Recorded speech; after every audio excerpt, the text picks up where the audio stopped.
In a bustling, vibrant town in Nigeria, lived a young woman named Adana. She was everything a parent could wish for.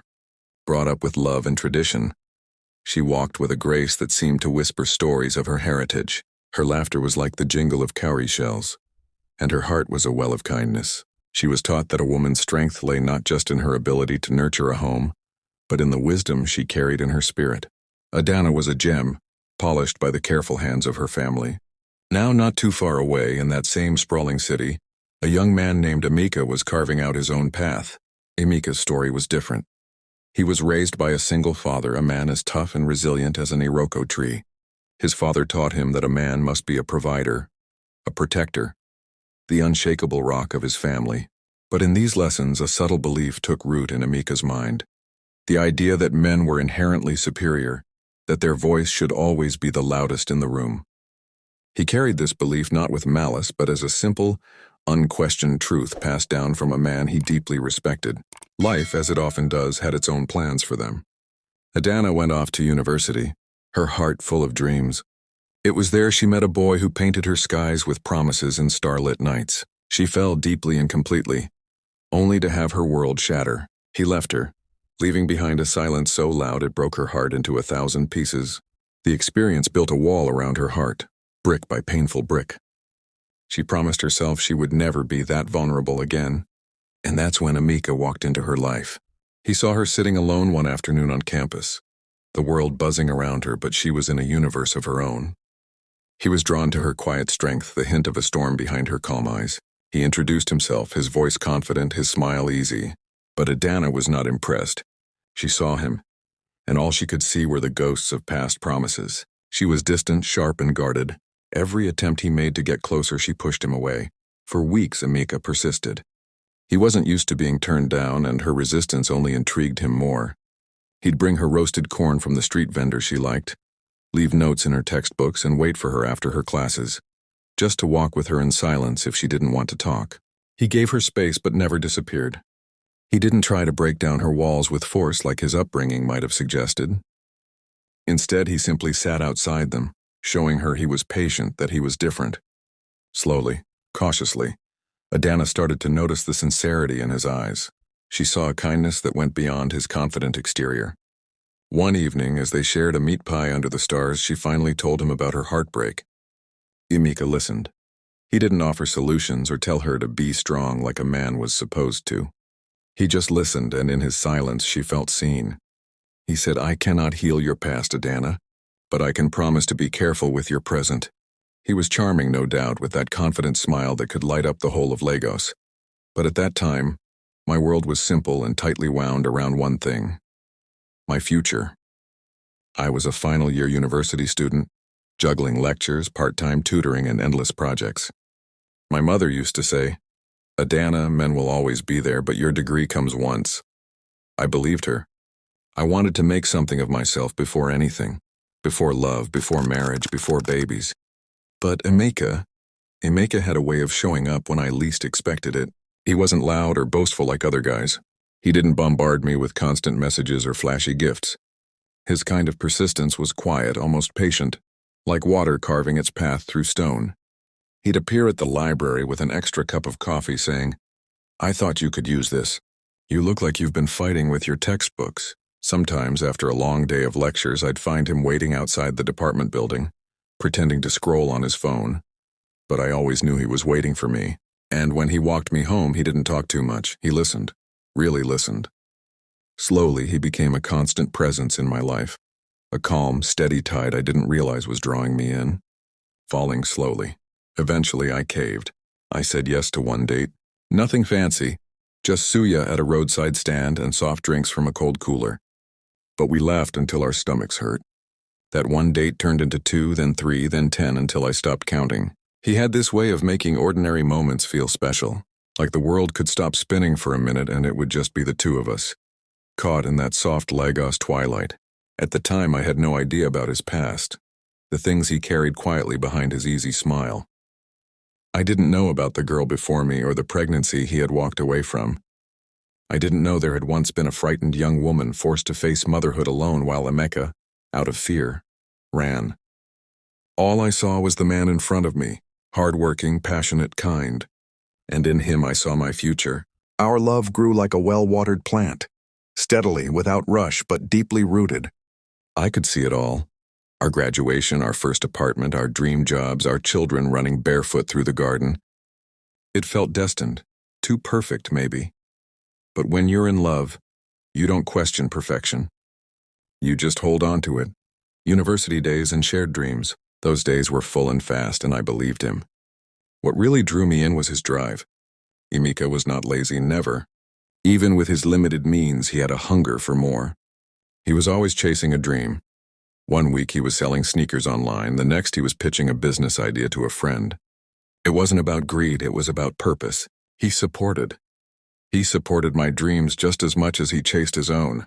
And I remember thinking, yes, this man can take care of me. We can build a life together. The day of our very last exam, the air was thick with relief and excitement. We were finally done. As we walked out of the exam hall, blinking in the bright sunlight, Emeka suddenly dropped to one knee. Right there, in front of everyone. My heart just stopped. He pulled out a ring, and with tears in his eyes, he asked me to be his wife. Of course I said yes.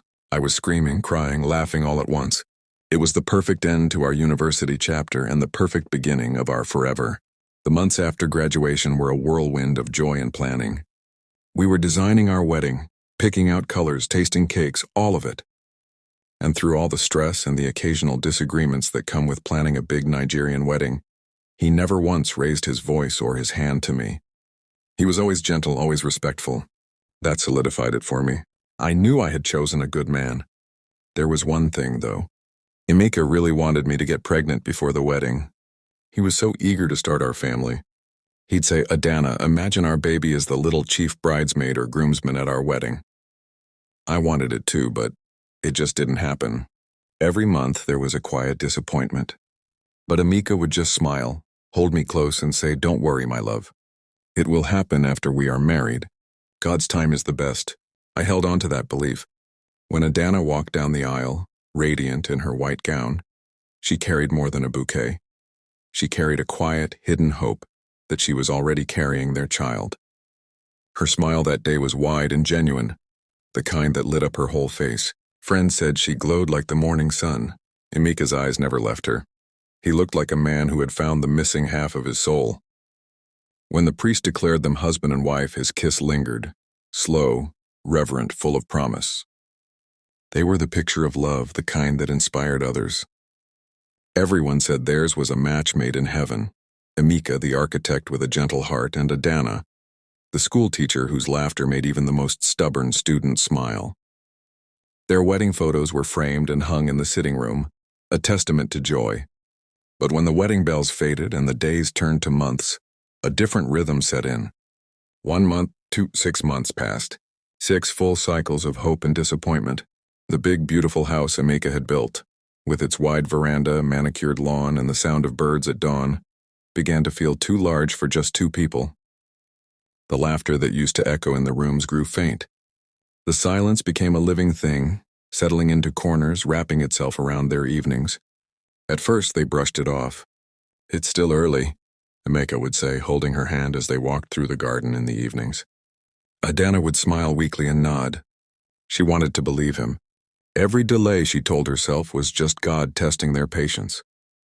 But soon the whispers began, not from strangers, those were easy to ignore, but from family. Emeka was from a prominent family. His father, Chief Okafor, was a respected elder in their community.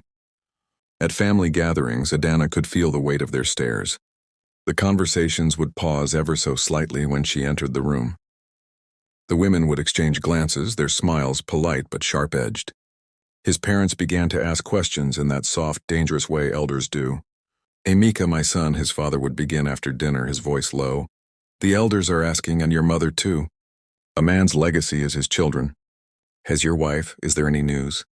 Emeka would force a smile and say, "Papa, it will happen.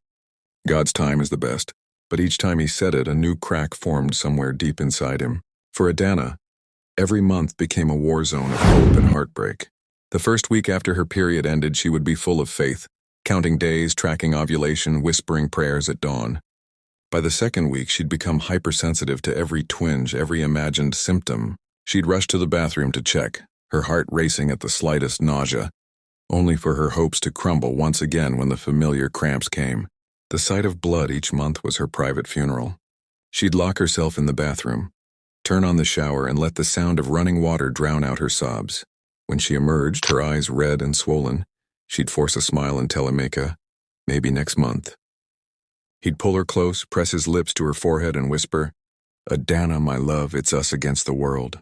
It will happen. I know it will." And for a while that was enough. His faith steadied her. But outside their walls, the world was not kind. Emeka's mother began to show her true colors. When she visited, she would drop sharp comments disguised as concern. "My daughter, are you sure you're eating well? Maybe you should see a proper doctor. You're not getting any younger, you know." Other times she didn't bother hiding her disdain. "A tree that doesn't bear fruit, what good is it to the farmer?" Behind Adana's back, she called her that barren woman. She even brought her son lists of suitable girls, young, fertile women from the village. "Emeka," she said one evening, her tone firm, "you have a name to preserve. The Okafor lineage must continue.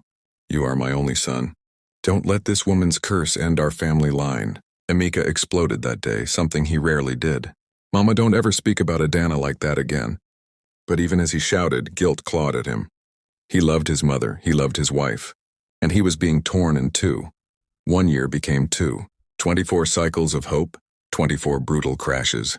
Their once joyous home became a house of quiet routines, polite smiles, shared silences, and an ache neither could put into words.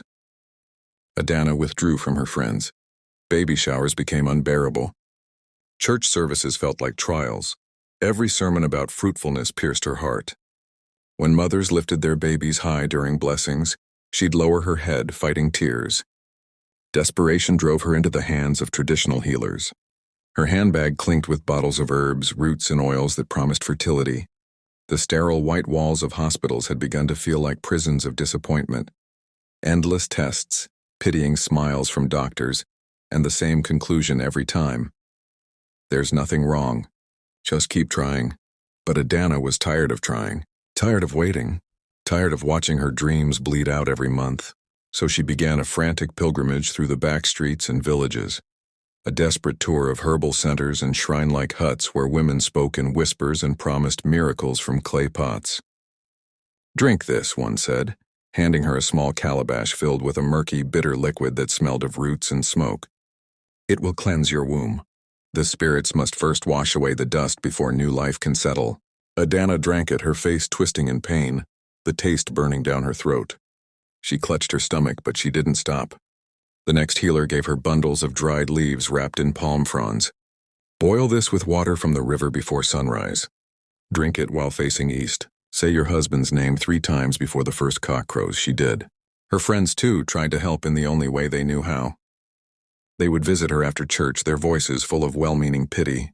"Try this one, Adana," one would whisper, slipping her a bundle of herbs. "My cousin's wife drank it every morning, and now she has twins." Adana would thank them with a trembling smile and later gulp it down, ignoring the cramps that followed. Some nights the pain would double her over, sweat soaking her nightgown, but she bore it without complaint. To her the pain was proof of effort, proof that she hadn't given up.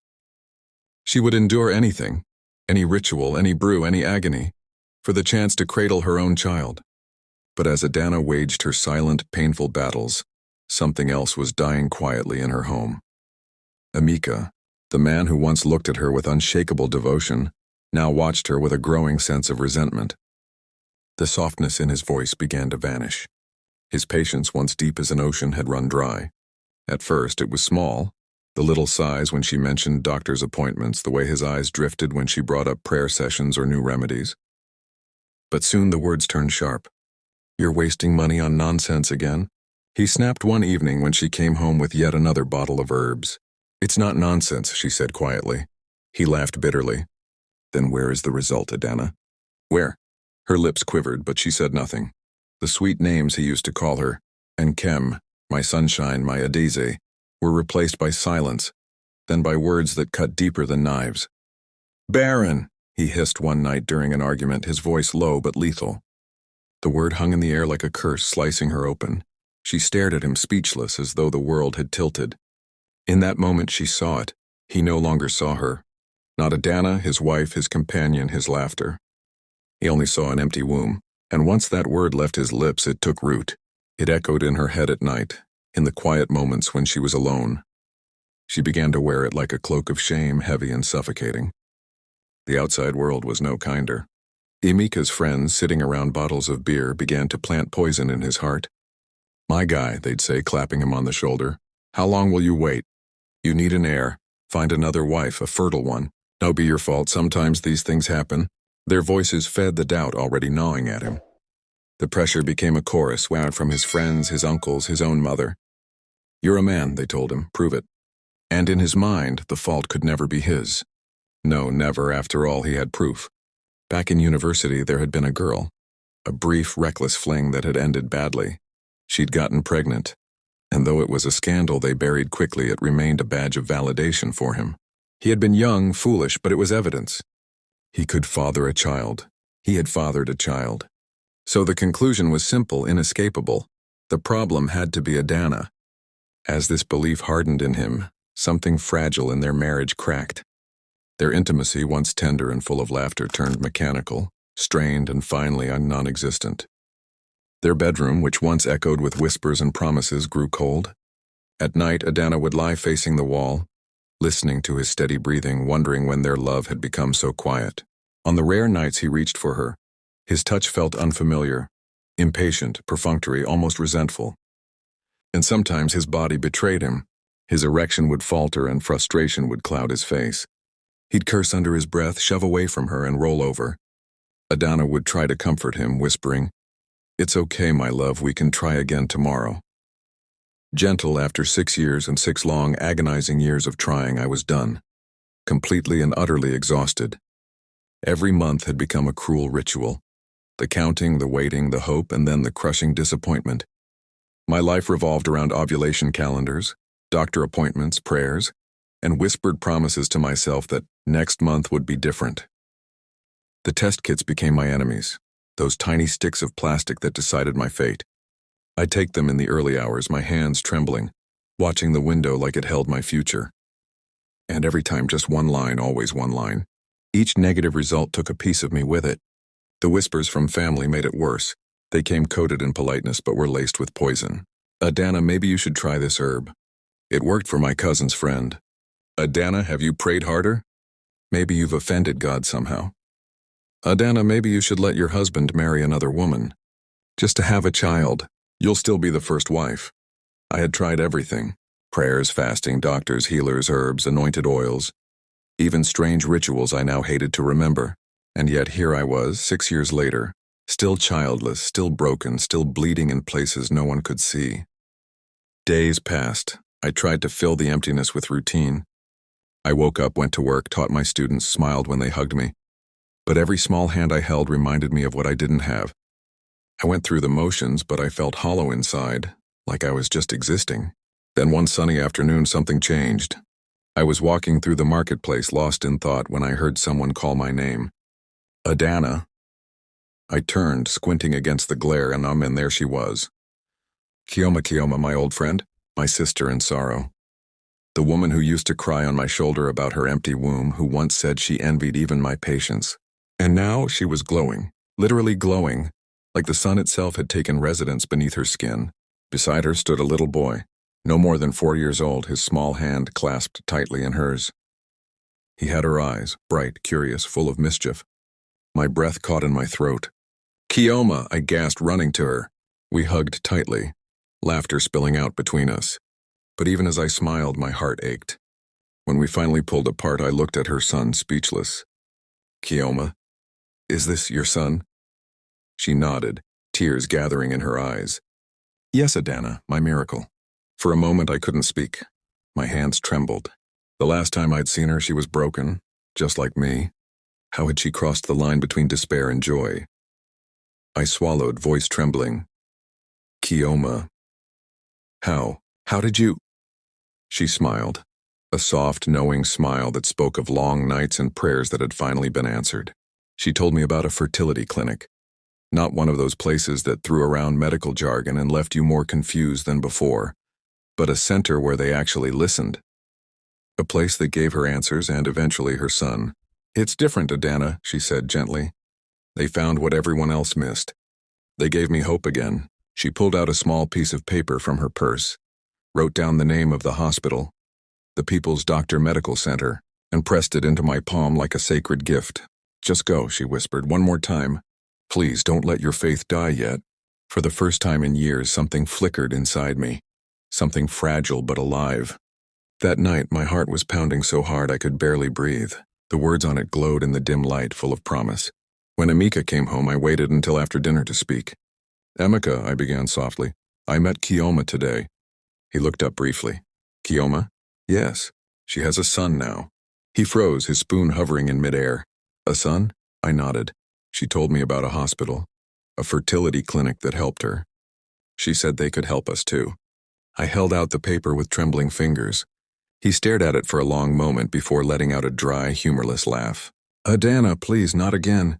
It's been 6 years. Are we going to chase another dead end?" The rejection hit me like a slap. I bit my lip to keep from crying. I could see the pain behind his eyes, exhaustion, hopelessness, maybe even guilt, but still it stung. I walked over, knelt in front of him, and took his hands in mine.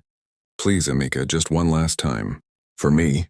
If this doesn't work, I swear I'll never bring it up again, please." He stared at me for what felt like forever. I could hear the ticking of the wall clock, the hum of the refrigerator, even the faint sound of crickets outside. The air between us was thick with years of unspoken pain.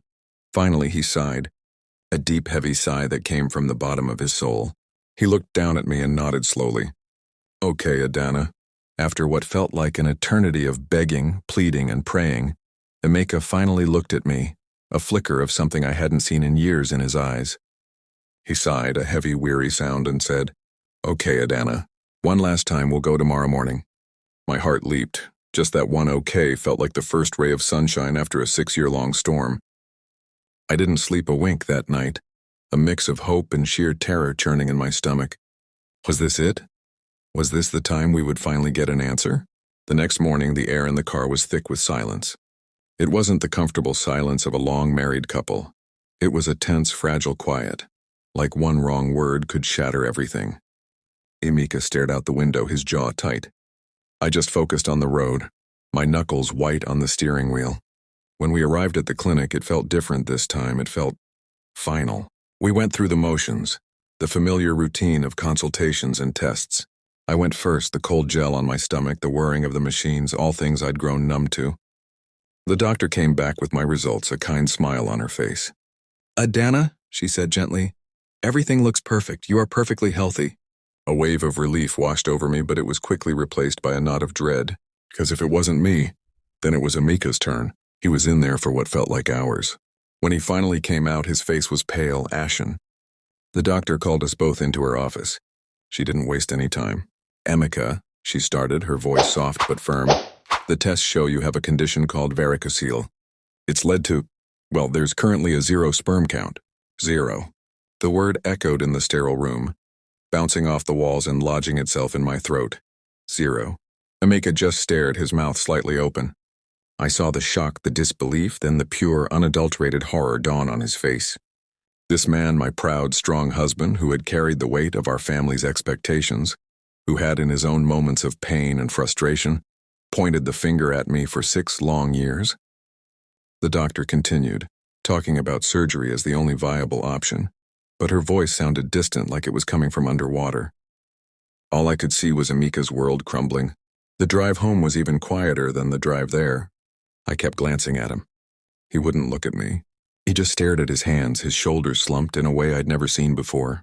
The silence was no longer tense, it was heavy with shame. His shame. When we got inside the house, he walked straight to the living room and sank into his armchair, looking so small, so defeated.